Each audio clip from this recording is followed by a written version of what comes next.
नम्रपणे नकारच दिला। इकडे श्रीरामाने वनवासाच्या नियमाप्रमाणे चित्रकूट सोडला। वनविहार करता करता अनेक ऋषींचे आश्रम त्यांना मिळाले। त्यातच अगस्ती आणि सुतीक्ष्ण या ऋषींनी श्रीरामांना दिव्यायुध अर्पण केले। 10 वर्षांनी श्रीराम गोदावरी तटावर पंचवटीत आले। त्या मनोहर प्रदेशात त्यांची कुटी अत्यंत शोभून दिसू लागली। एकदा याच पर्णशाळेच्या ओट्यावर श्रीराम जानकी लक्ष्मणा समवेत वार्ता विनोद करीत असताना एक अद्भुत स्त्री आश्रमांगणात आली। सारखे अंग विक्षेप करीत धुंद डोळ्यांनी श्रीरामांना न्याहाळू लागली। हलके हलके अंग विक्षेप करीत मंजूळ स्वरांनी श्रीरामांची बोलू लागली। ती म्हणाली,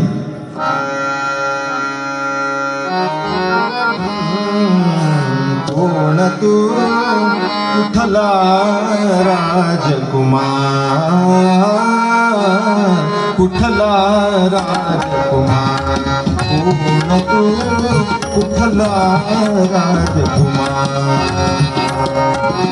देह वाहिला तुला श्यामला, देह वाहिला तुला श्यामला, कर माझा स्वीकार, विठ्ठला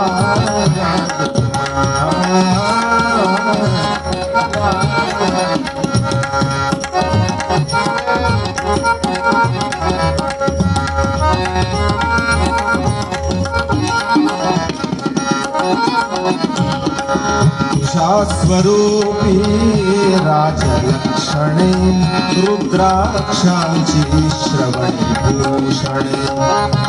स्वरूपी राजलक्षणे, रुद्राक्षांची श्रवणी भूषणे। योगी म्हणू तर तुझ्या भोवती वावरतो परिवार, विठ्ठला राजकुमार, विठ्ठला राजकुमार।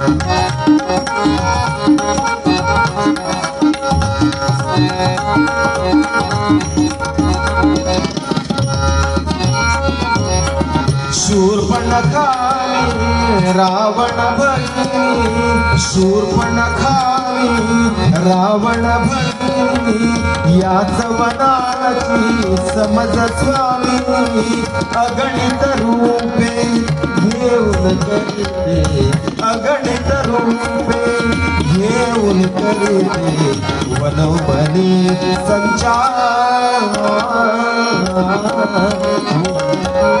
विठ्ठला राजकुमार, विठ्ठला राजकुमार।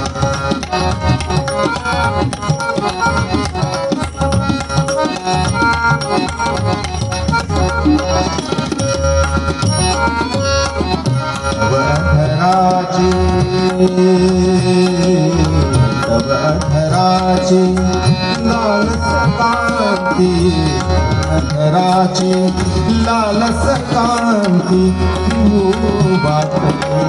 मजे कांती। स्मरता स्मरता अवतरती तू, अनंग तो साकार। विठ्ठला राजकुमार, विठ्ठला राजकुमार।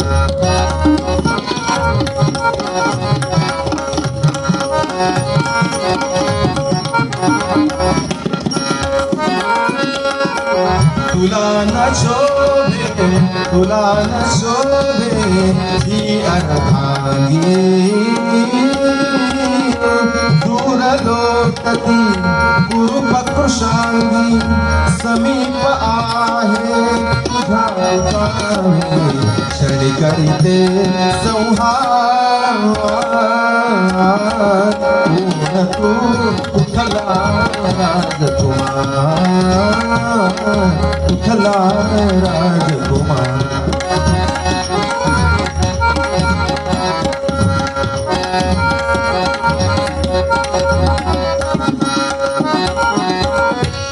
माझ्या संगे राहून अविरत पाळ तुझे तू, माझा संगीताने अविरत पाळ तुझे एक पत्नीव्रत आलिंगनाने आस उभारे तनुकनी अनिवार्य